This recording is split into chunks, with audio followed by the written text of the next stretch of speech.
Well, here we are at the wonderful Georgian theatre in Richmond, Yorkshire, and of course the Tommy Cooper show is set to rock and roll. Let's have a look to see how many people are going to be in here tonight. Here's the stalls. I think they're all hiding behind there. Yeah, there's the pit. And this holds 200 people, and in a minute it's going to be absolutely heaving. The queue is stretching right out around the corner, and they're going to be up there in the cheap seats and up here hanging over the balconies. Let's hope no one falls off a balcony tonight. Absolutely fantastic. Let's have a look there. Be careful, they haven't put... There's no gate on the trap door, so I'll probably fall down there later, but hey ho.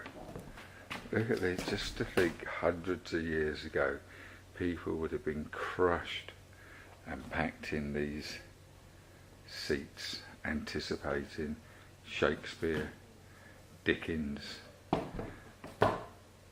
And who the Dickens is Tommy Cooper? Wonderful. Well, I hope you enjoyed that raw tour, and we'll see you when the show starts, just like that.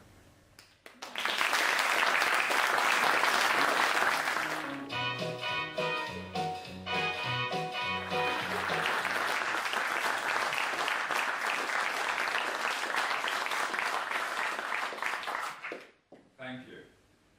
Thank you. Thank you very much. And I must say, I'm most delighted to be here. Oh my. Wonderful. And as the great man would have said himself, it's lovely to be here as well. A very good evening to you all. Now what's happening at this very moment in time, the spirit of the great TC is just coming together behind those curtains.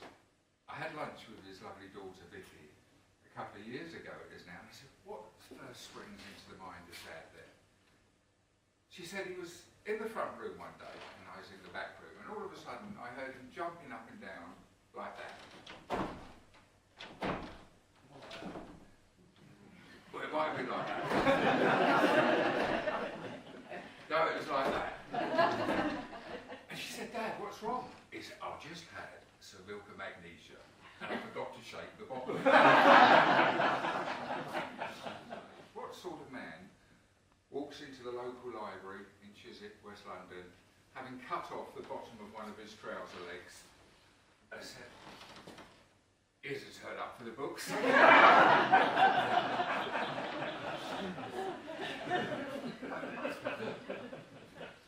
Now here, his lovely wife Dove gave me his smallest magic wand.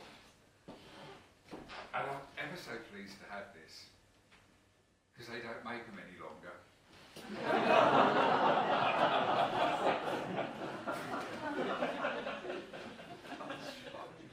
So March 19th, 1921, the great TC appeared on the planet, 2 months premature. Possibly the only time he was going to be early for anything for the rest of his life. She didn't know I was a whiskey drinker. So at the age of 6 there, he was going to get his first magical set that was going to capture his imagination for forever. And I had permission from the Magic Circle, because what a lovely venue. Some very special people here.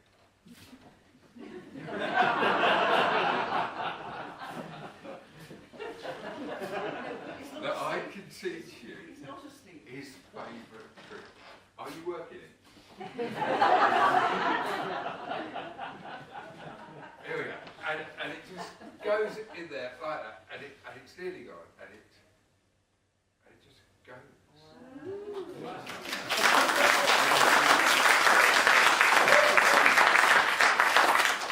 But it hasn't really disappeared, it just goes invisible, and it's floating around invisibly up there like that, it's just floating around. And I'm going to catch it like that.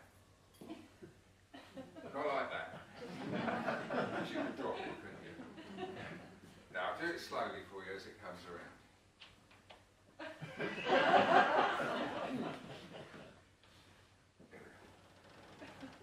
Like that. And did you see me catch it? Do you want to see it?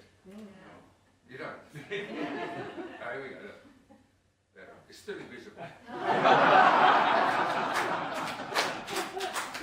got it there. I've got it. And you just go in like that, and you just, I know it's not that. You've got to do a snap and a tap. And just like that.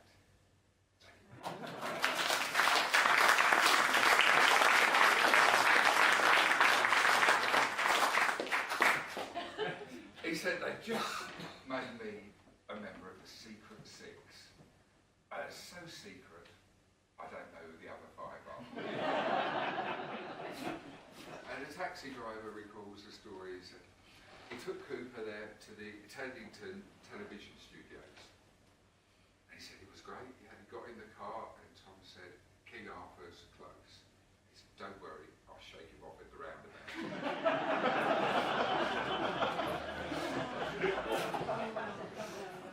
So Tom's doing this to the cabbie. He said, thank you very much for looking after me, and I'd really like to give you a drink. And he's folding up the pound, and the cab driver's eyes are big as hubcaps now. What's Tom going to turn it into? A fiver? A tenner? A pound is a fortune. Tom would give it a squeeze, and of course it would turn into a drink. When Tom opened it out, it would be a tea bag. And just decided to run all the way home. Crying on the way home. Thought that was the end of his magical career. He was sitting on the end of his bed that evening, looking in the mirror, reflecting. And it suddenly dawned on him, as morning came out, that they actually weren't laughing at him. They were laughing with him. Amen.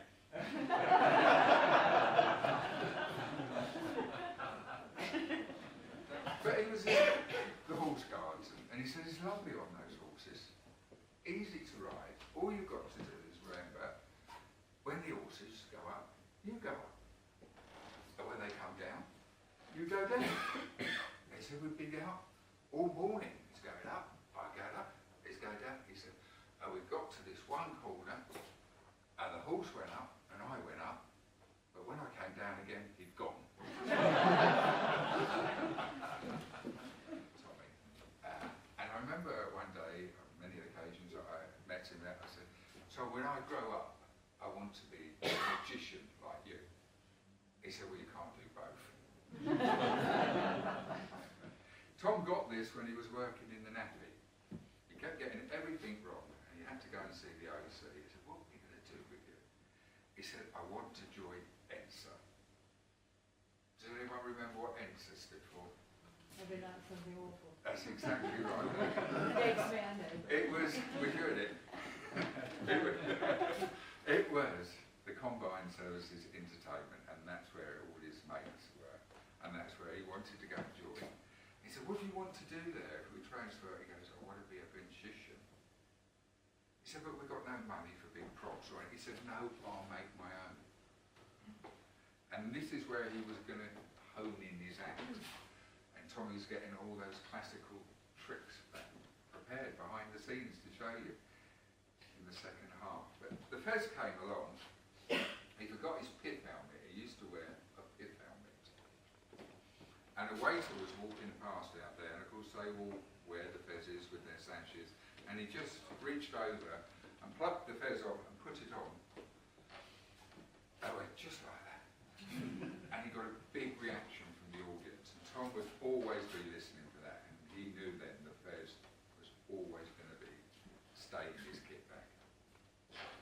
And even so, I remember being on a cruise down myself going down the Nile, and a lot of you will probably know that you stop at the different places, and as you get out, the Arabs want to sell you their wares. And this particular chap had a trestle table full of fezzes. And as I was getting off with my brother, he said, are you English?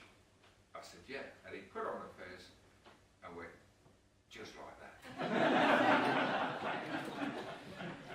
said, wow, have you heard of Tommy Cooper? Do you remember? He said, who? He thought they were called just like that house. Because every Englishman went up to his stall, put one on, just like that.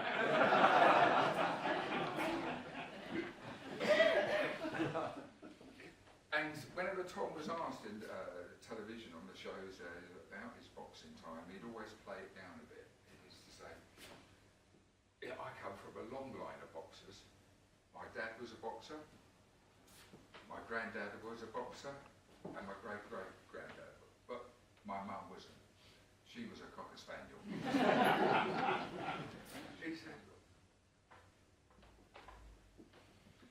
and it reminded them, I think, when they were so poor and they really were poor. And Tom used to say, you know, we were so